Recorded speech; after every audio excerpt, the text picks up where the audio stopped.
नमस्कार।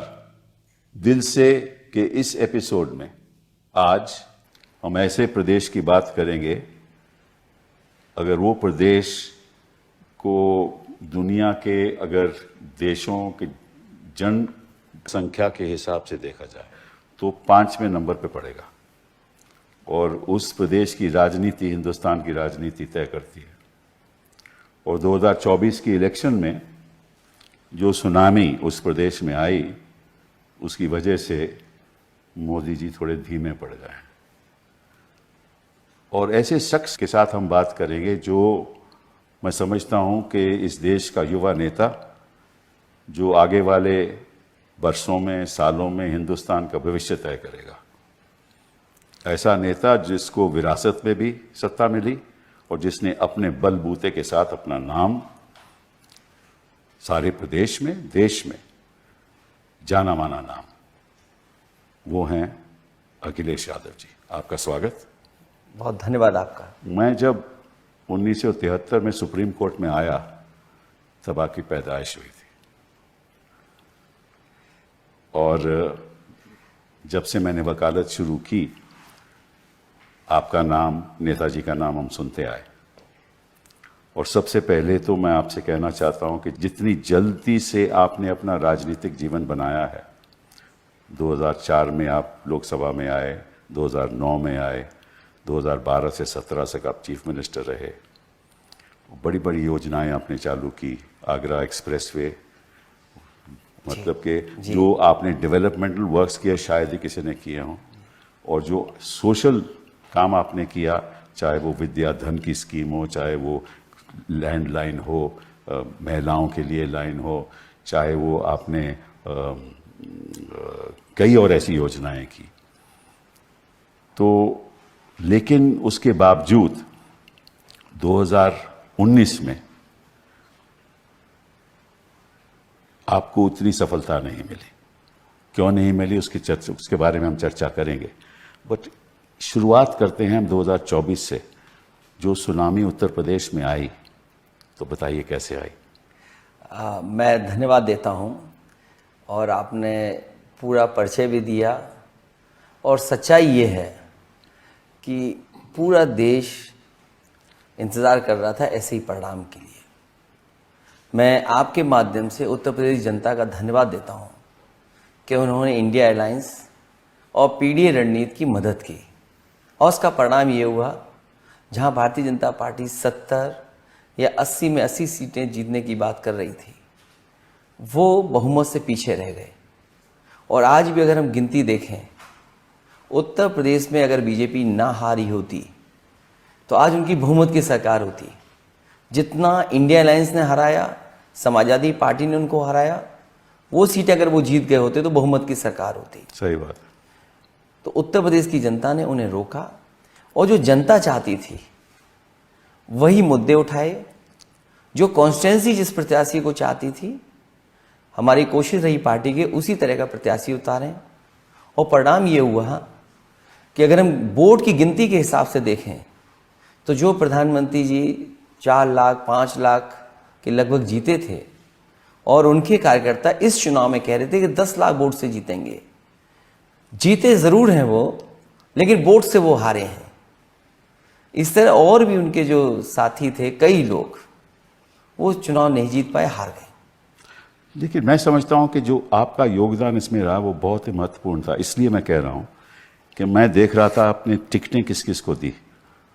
आपने अपने यादवों को केवल 5 को टिकट दी, आपने 32 ओबीसीज को टिकट दी, आपने 16 दलित्स को दी, आपने 10 अपर कास्ट को दी, आपने 4 अल्पसंख्यक मुसलमानों को दी।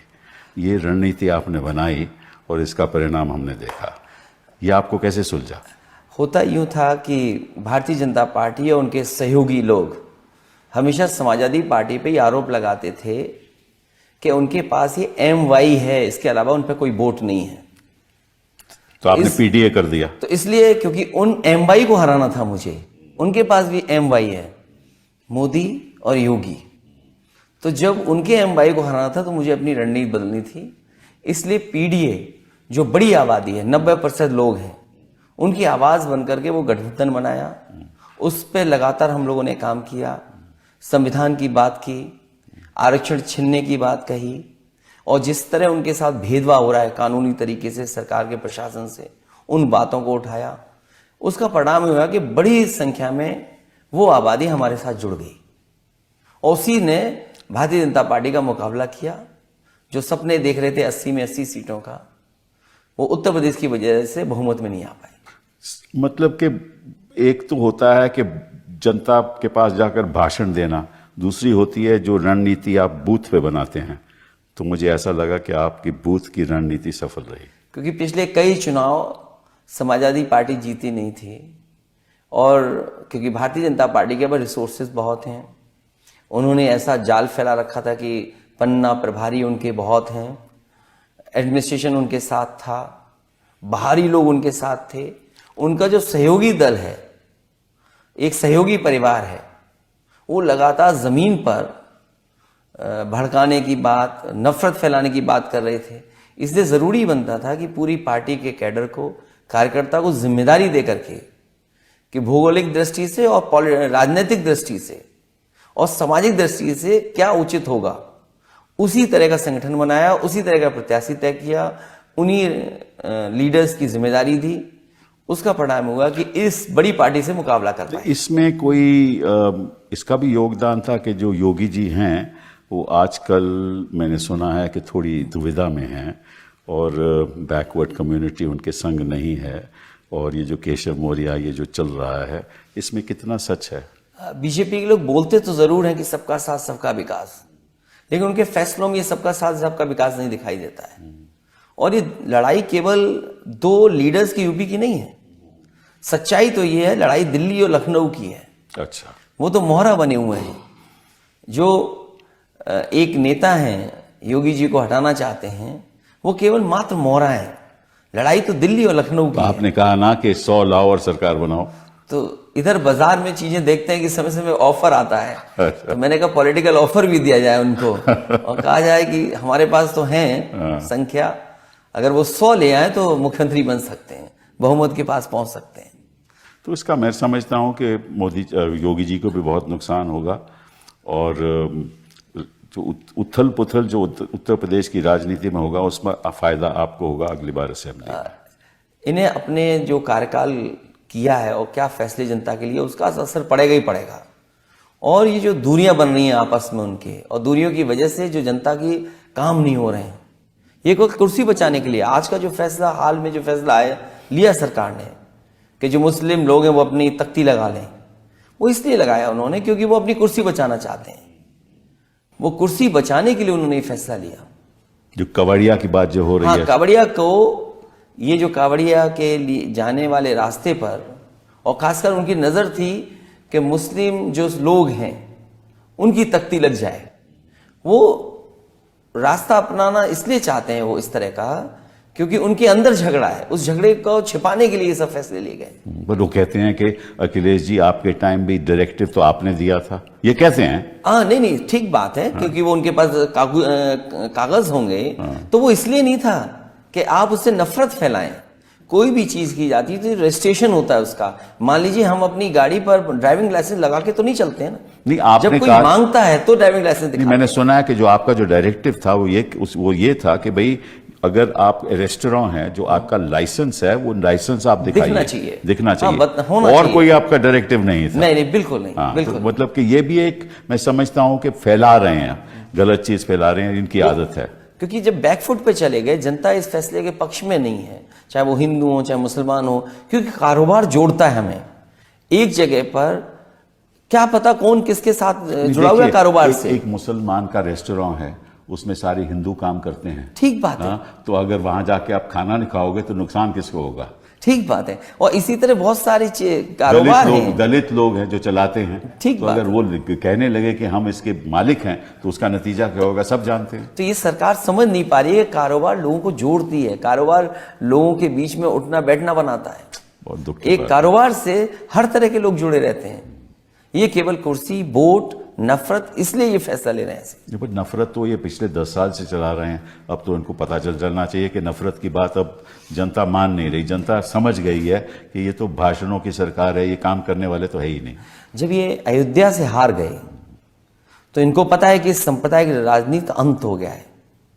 तो जो सांप्रदायिक राजनीति का जो दिया है वो फड़फड़ा रहा है, जैसे दिए आखिरी में बुझने से पहले रोशनी ज्यादा करता है, जी हाँ, हलचल ज्यादा मचाता है। बिल्कुल। तो सांप्रदायिक राजनीति खत्म हो रही है, इसलिए फड़फड़ा रहे हैं कि कोई फैसला ऐसा लें कि लोगों के दिल और दिमाग में वो बात जाए जिससे कि दूरियां बने। लेकिन ऐसा इस बार होने वाला नहीं है। लोग नौकरी चाहते हैं, काम चाहते हैं, तरक्की चाहते हैं, खुशहाली चाहते हैं, उसके बारे कुछ में तो भला हो, बात- लोगों उसके का बारे में जीवन तो- बदले, उसके बारे में तो बात ही नहीं होती। उसके बारे में ये लोग कम सोचते हैं। केवल लोगों में दूरियां बन जाए उसके लिए ज्यादा ये विचार करते हैं। अच्छा, ये बताइए कि चुनाव के दौरान कितनी हद तक इन्होंने बूथ लेवल पे दखल अंदाजी की? ऐसे बहुत से उदाहरण हैं, मैं दे सकता हूं। और मुझे याद है जब रामपुर का बाई इलेक्शन हुआ था लोकसभा का, इलेक्शन कमीशन की कोशिश ये रहती है और प्रशासन की कोशिश हमेशा ये रही है कि लोग ज्यादा से ज्यादा लोग आए और वोट डालें आकर के। उत्तर प्रदेश में पहली बार देखा है कि शासन, प्रशासन और इलेक्शन कमीशन भी इस कोशिश में था कि लोग वोट डालने ना आए। और ये तरीका इन्होंने वहां अपनाया जहां वो जीत नहीं सकते थे या उनको लगता था कि वो हारने वाले हैं। संभल में किया इन्होंने और कॉन्स्टिट्यूंसीज में किया, हमारी कॉन्स्टिट्यूंसी में किया।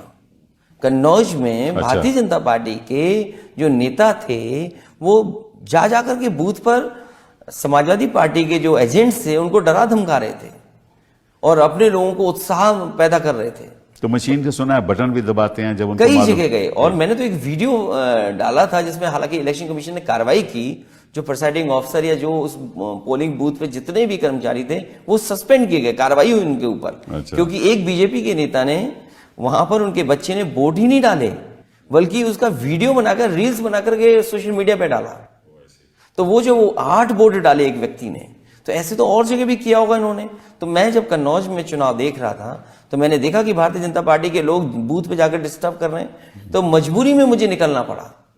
तो तब जाकर के प्रशासन ने थोड़ी सख्ती तो की। इसका मतलब ये जो 240 भी इनके आए हैं, असलियत तो थोड़ी बहुत सी जगह हैं, फर्रुखाबाद का इलेक्शन है, इतनी लाठी चली वहां और इतना दबाव बनाया प्रशासन ने। सुनने में आ रहा है कि वहां के जो जिलाधिकारी हैं उनके पास दिल्ली से और लखनऊ से फोन गया और उसका परिणाम बदल दिया।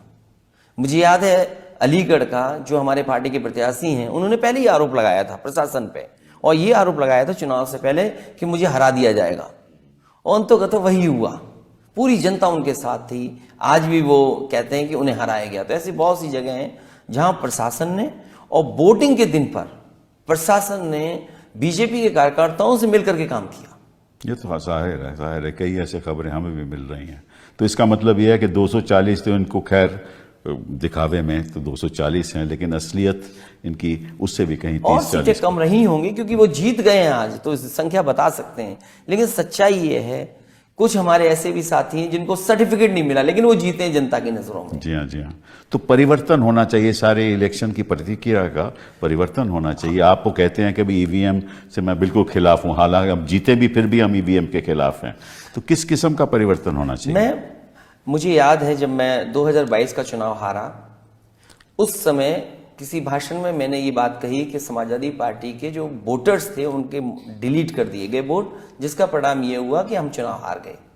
इलेक्शन कमीशन ने मुझे नोटिस दिया और नोटिस में कहा कि किस आधार पर आप ये बात कह रहे हैं कि वोट डिलीट कर दिए गए और वो भी आपके यादव और मुस्लिम। तो मैंने अपने वर्कर्स से मिलकर के और पार्टी के लीडर से मिलकर के एक सूची तैयार की और जिन लोगों का वोट डिलीट कर दिया गया था, जिन्होंने वोट पहले डाला था, वोटर लिस्ट में नाम था, वाकायदा उनका एफिडेविट के साथ मैंने 18,000 ऐसे वोट जो समाजवादी पार्टी के वोटर थे जिसमें कि यादव और मुस्लिम थे, उनको मैंने सूची इलेक्शन कमीशन को दी और इलेक्शन कमीशन ने किसी पे कार्रवाई एक भी नहीं की। आज तक नहीं की, अभी तक कार्रवाई नहीं की। अगर एक भी आरओ सस्पेंड हो जाए या एक भी अधिकारी के खिलाफ कार्रवाई हो जाती तो भविष्य में ये